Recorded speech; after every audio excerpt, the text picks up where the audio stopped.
All right, let's get more on the NBA and the NHL and their presence in China with Steve Kyler. He's the editor and publisher of the website Basketball Insider. Steve, thanks for joining us. Glad to be here. So, Steve, the NBA successfully penetrating the Chinese market, probably more so than any other Western league. Why is the NBA so popular in China? Well, I think it goes back to Yao Ming, having a dominant player come into the NBA marketplace and just be so good. And then at the same time, you had the NBA really seeing China as a growth area.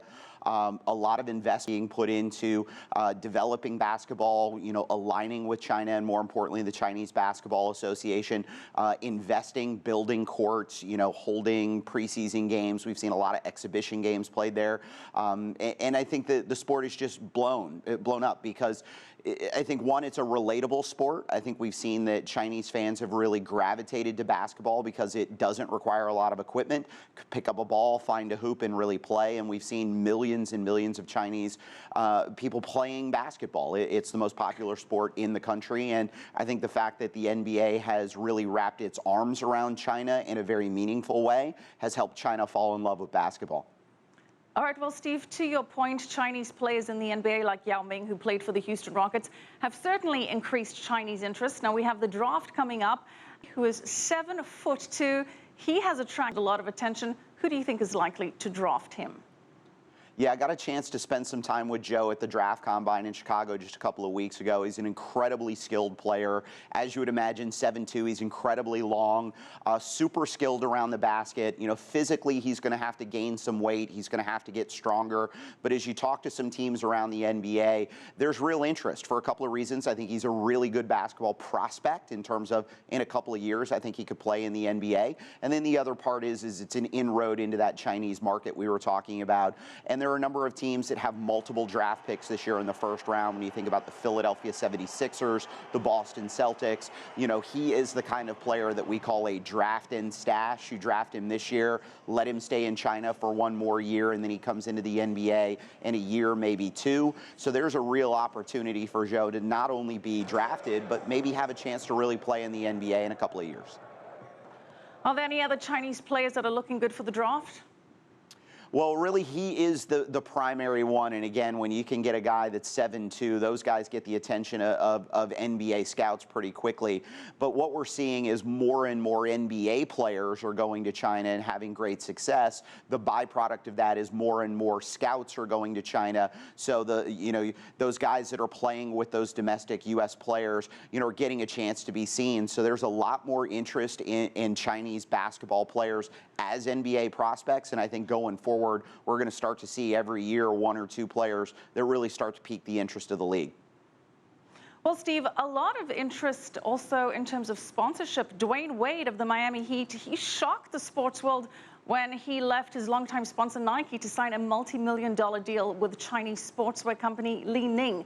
So what does this say about the appeal of Chinese brands to the NBA and its players? And do you see this as a potential trend going forward? Oh, absolutely. Kevin Garnett is signed with a Chinese brand, Anta. Klay Thompson, who is in the NBA Finals, also with Li Ning. A number of players. Dwight Howard is with Peak. The Chinese brands are really gravitating to the NBA players because they're incredibly popular.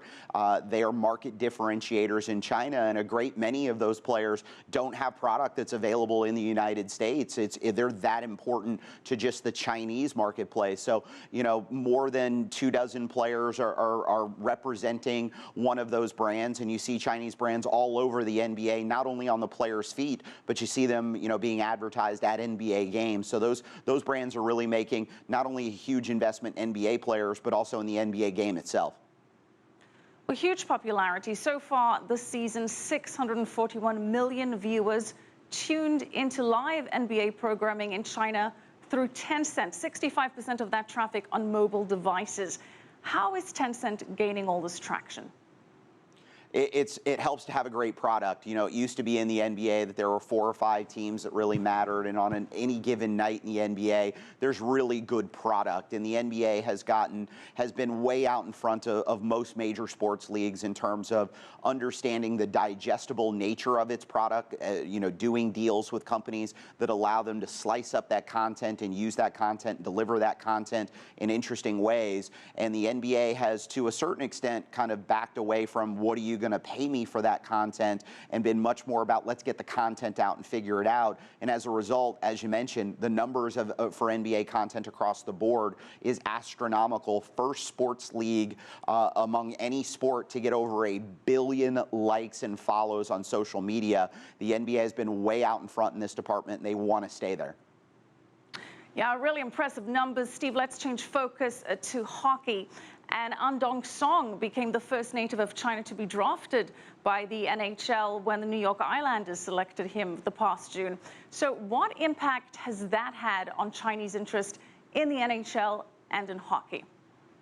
Well, we've seen, you know, China wrap its arms around hockey much the same way they did basketball almost, 2 decades ago. Huge infrastructure investment in China. They're building hockey rinks like crazy. The plan is to have more than 500 hockey rinks open and running inside of China. That will give them the 4th largest footprint of skatable hockey venues in the world. And as a byproduct, you know, the other side is there's a real desire to have a viable and aggressive hockey product for the 2022 Olympics. So China really not only kind of buying into the idea of the NHL, they're making a huge investment there. And we're already seeing that, you know, we've got a 4-team professional league playing in China. There's an NHL game on every week on CCTV. They're drawing more than 1 million fans to those broadcasts on a weekly basis. So China's getting a good introduction to hockey, and, you know, you're seeing that it's really starting to take. And I think once you get a guy drafted into the pros, and especially if he gets a chance to play in the NHL, you know, it just takes on a life of its own, very much the way it did for Yao Ming with the Houston Rockets. All right, Steve, very quickly, who are your picks for tonight's finals? Well, it's hard to pick against the Golden State Warriors. They're an incredible basketball team, set records, they're amazing. But I think this is the Cleveland Cavaliers' year. I've taken the Cavaliers in 6 games. I think LeBron's going to be the MVP. I love the swagger of this Cavs team, and I think they're actually ready to give the Golden State Warriors a run.